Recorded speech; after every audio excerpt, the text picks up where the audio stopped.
Hello guys, magandang tanghali, magandang araw sa ating mga lahat nga taga-subaybay.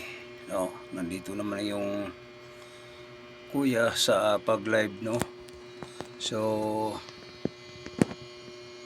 mga kababayan, ulitin ko good morning. Kumusta ang ating mga viewers, followers? Shout out dyan sa ating mga kasamang DDS. Shout out dyan sa ating mga supporters sa Duterte din sa daig. Tuloy-tuloy lang, no? Ang pag-usapan natin dito guys ay tungkol sa sa mga Philippine Marines na takot ang mga Marcos sa Philippine Marines. Ayaw nilang magsalita ang Philippine Marines kasi alam naman nila nga sila ay mabibisto o mabisto na kasi sila lang ang nakakalam sa mga ginagawa ni Saldico o bata sila ni Saldico kasi si Saldico dati ay isang congressman ay senador. So ngayon hindi rin magagamit ni Saldico kung di utos ni Marcos, ni Martin Romualdez. Kasi ginagawa lang ang tungkulin ni Saldico bilang siya ay kumbaga sa utusan din lang yan kahit senador siya, no? So sa katunayan ang utak talaga si Marcos, kahit naman sa pagpakidnap ni Duterte ay si Marcos ang utak talaga, di naman natin sasabihin ditong hindi. Sino pa ba ang tinutukoy natin dito, di ba?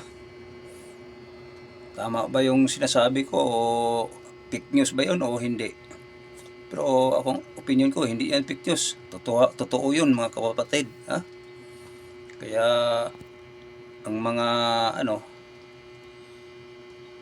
nandyan sa merong mga posisyon, sila si Vic Soto ay talagang todo takip sa boss nila. Ilihis nila ang usapin ng tawag nito, ang mga tinatawag nga malita skandal o itong flood control. Ililihis nila na hindi nila mapag-usapan.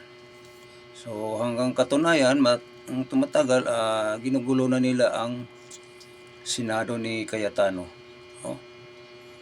Kasi talaga naman sila ay totoo. So mga kababayan, kailangan mapatunayan, no? Hindi pa lang sa ngayon. Pero may sasabihin ko dito, dagdag. Huwag na kayong rally dyan. Sayang lang kayo sa araw na yan, oras, no? Hindi naman antayin na lang ang ni Marcos na sa 2028. Rally pa kayo dyan, para kayong mga dyan, ha? Alam naman natin ang takbo ng panahon o na hindi yan bababa. Kung hindi dyan nakikilos, kung hindi bababa si BBM sa 2028, yun, lahat ng mamamayang Pilipino, labas na tayo. Walang kasi kung anong mga reaksyon, So hindi magsasayang ng oras, panahon, araw Oh, ang pagrarally dyan, wala yan.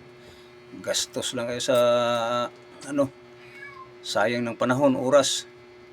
So, antayin na lang natin ang ng panahon na pagdating sa panahon na mag-eleksyon na para presidente, ayun na tayo kikilos. Kung anong reaksyon ni BBM mo, hindi siya bababa, ayun. Kung di bababa, mag-people's power na. Oh, ano pa bang inaantay? Kung mag-people's power na tayo, pagdating sa panahon, nga hindi siya bababa, mag-extend siya. Oh, di maganda yan, di ba? Yan tayo kikilos. So, yan lang ang dagdag kong ano. O sa mga ano, hindi nakapag-subscribe dito sa ating channel, mag-subscribe na kayo, ha? Tawag nito ang kung nagustuhan itong ating content, o mag-follow kayo, comment, pindutin ang bell button para updated kayo, ha? Kung nagustuhan nito inyong ating content, ha? Hindi tayo bayaran, buong katotohanan lang tayo mga kapatid, kabayan, no? Hindi kagaya tayo sa iba. So, hanggang dito lang tayo. Maraming salamat, no? Pakipollow, paki-share, walang bayad yan, no? Masaya na kaming mga content creator na ano ninyo, si algorithm na ang bahala dito sa ating channel, no? So, ulitin ko, maraming salamat sa support nyo. Tuloy lang, ha? Walang titigil, walang bibitiw. O ang ating moderator is Eminay, ha? Yan ang ano natin dito, moderator is Eminay, walang iba. Thank you po, araw.